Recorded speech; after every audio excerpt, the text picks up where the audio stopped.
പ്രത്യക്ഷീകരണ പ്രാർത്ഥനയാണ്. അച്ഛൻ്റെ കൂടെ ഒരുമിച്ച് പ്രാർത്ഥിക്കേണ്ടതാണ്.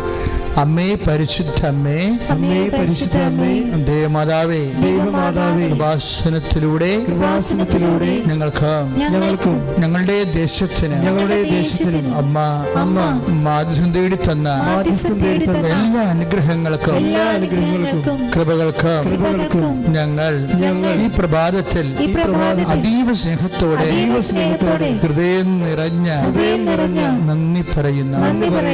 അമ്മേ പരിശുദ്ധ അമ്മേ, ദേവമാതാവേ, 2004 ഡിസംബർ 7-ാം തീയതി കഴിഞ്ഞ് 2:30 കൃപാസനത്തിൽ സംഭവിച്ച അമ്മയുടെ പ്രത്യക്ഷപ്പെടലിനെ കുറിച്ച് സഭയ്ക്ക് സമർപ്പിച്ചിരിക്കുന്ന പഠനരേഖകളുടെ വസ്തുനിഷ്ഠവും ദൈവശാസ്ത്ര